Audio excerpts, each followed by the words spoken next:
Hello बच्चों, आज हम पढ़ेंगे कक्षा नवमी का संस्कृत चर्चा में पंचम पाठ है। जब 4 जो पाठ हम पूरे कर चुके हैं, आज हमारा पंचम पाठ जिसका नाम है सस गजराज कथा, खरगोश एवं हाथी की कहानी। कथा यानी कहानी। ये जो कहानी है हितोपदेश से ली गई है। तो सबसे पहले जिन बच्चों ने मेरा चैनल अभी तक सब्सक्राइब नहीं किया है तो प्लीज़ मेरा चैनल लाइक और सब्सक्राइब कीजिए। तो आइए हम शुरू करते हैं। सबसे पहले इसका पाठ का परिचय दे रखा है। हितस्य उपदेशो हितोपदेश है। हित का उपदेश हितोपदेश है। हित का उपदेश यानी भलाई का। हितोपदेश है पंचतंत्रादि के जय है। कथाम नीत्वा सरल सरस भाष्या लिखित है। एक है कथा संग्रहो अस्ति। हितोपदेश पंचतंत्र आदि से कथाओं को लेकर सरल और सरल भाषा में लिखा गया एक कथा संग्रह है। कथा यानी कहानियों का संग्रह। ऐसे लेखक श्री नारायण है शर्मा वर्तते। इसके लेखक श्री नारायण शर्मा हैं।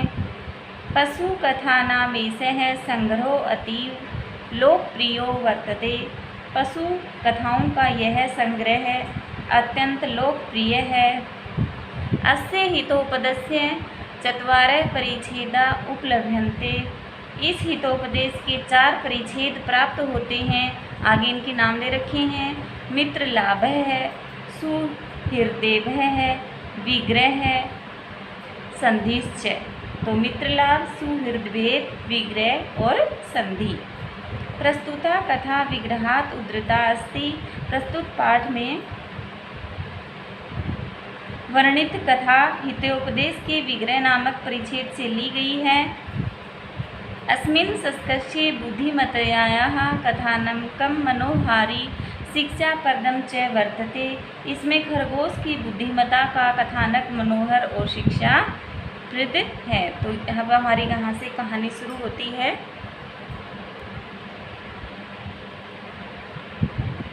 कदाचित अपि वर्षासु वृष्टे अभावात् तृषातो गजयूथो युथपति माह नाथ को अजु उपायो अस्माकं जीवनाय।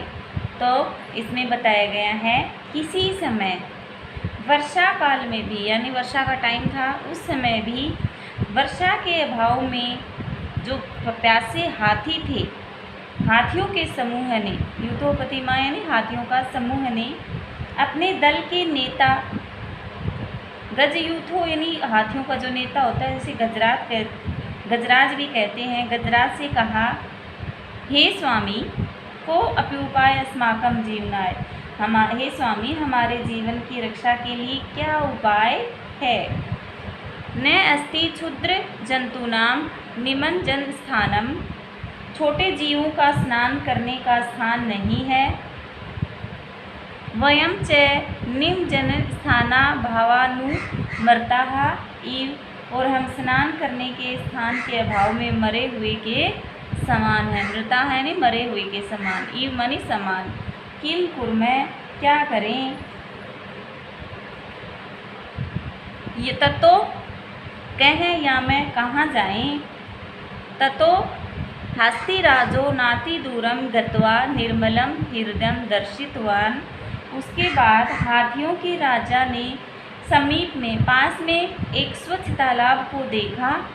दर्शितवान यानी हृदय यानी तालाब, और दर्शितवान यानी देखा। ततो दिनेषु गच्छत्सु ततीरावस्थिता गज पादाहतिभिः श्रुणिताः क्षुद्र सस्काः।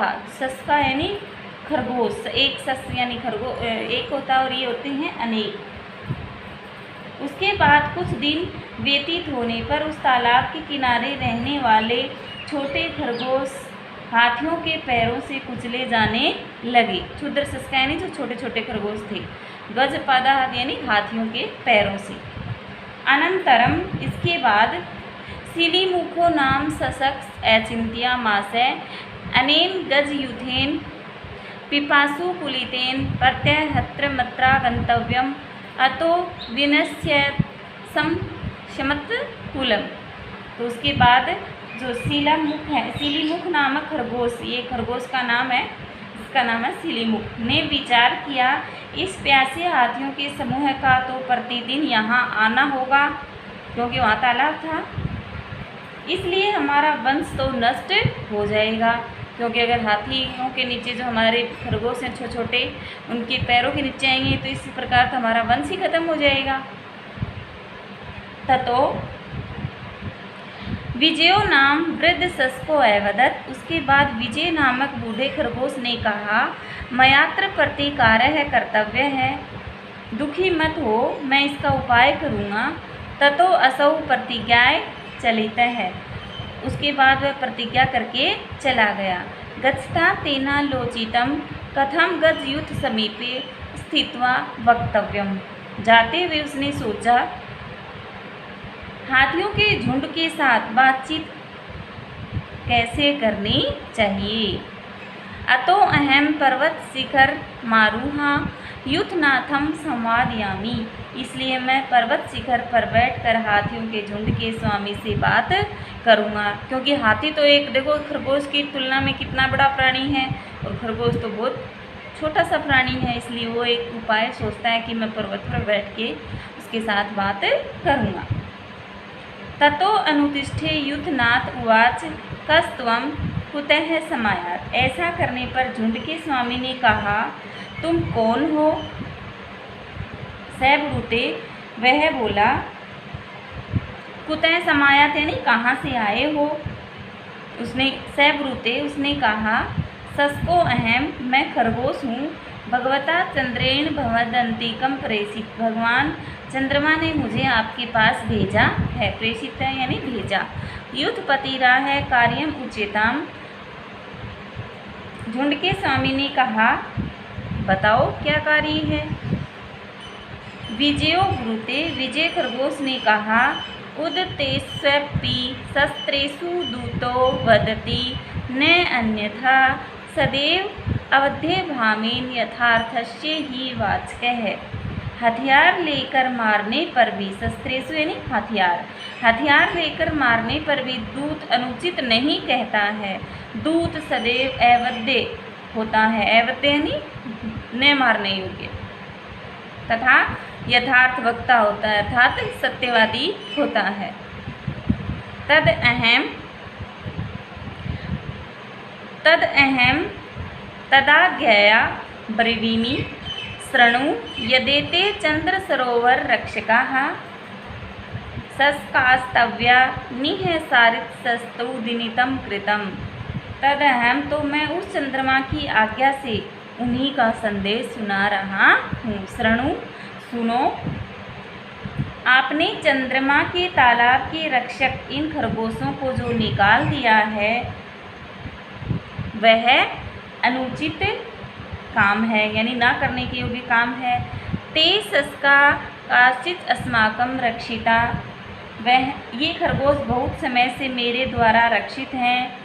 अतः एव में शशांक इति प्रसिद्धि, इसलिए मेरा नाम शशांक प्रसिद्ध है। शशांक यानी चंद्रमा का पर्यायवाची है ना शशांक। एवं उक्तम वती दूते युद्धपतिर्भयदीमाह प्रणिधेहि, दूत के इस प्रकार कहने पर हाथियों के स्वामी ने भय से यह कहा,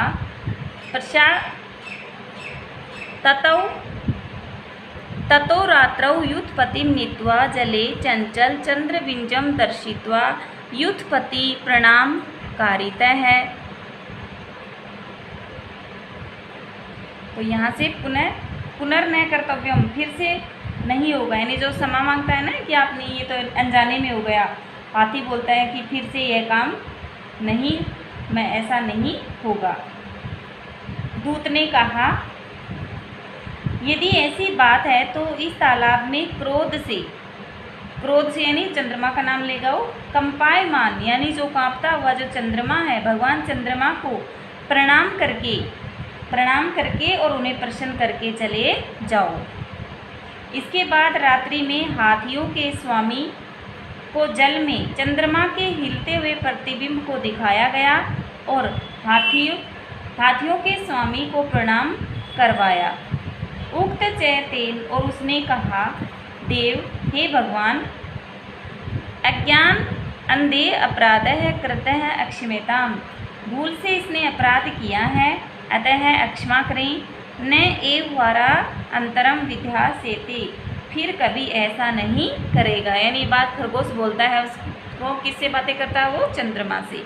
इत्यु कत्वा प्रस्थापित है अतो अहम ब्रवीमि व्यपदेशे अपि सिद्धि ही स्याद् इति। यह कर उसने जो हाथी हैं उनको भेज दिया, इसलिए वो क्या कहता है, जो छोटा सा जो खरगोश है वो क्या कहता है, छल से भी काम सिद्ध हो जाते हैं। यानी उसने अपनी बुद्धि का प्रयोग किया और अपनी चतुराई दिखाते हुए और हाथियों से, क्योंकि वैसे तो उससे नहीं लड़ सकता था, लेकिन बुद्धि का प्रयोग करके उसने जो समस्या थी उसका हल निकाला, उससे छुटकारा पाया। तो इस कहानी से हमें शिक्षा मिलती है कि जो काम बल से नहीं होता वो हम बुद्धि से कर सकते हैं, इसलिए हमें अपनी सद्बुद्धि का प्रयोग करना चाहिए। तो इसी के साथ हमारा जो 5वां पाठ है इसका जो कहानी है वो पूरी हो चुकी है। अगले वीडियो में हम पढ़ेंगे इसका अभ्यास। तो मेरा चैनल जिन बच्चों ने अभी तक सब्सक्राइब नहीं किया है प्लीज़ लाइक सब्सक्राइब शेयर कीजिए। इसी के साथ धन्यवाद।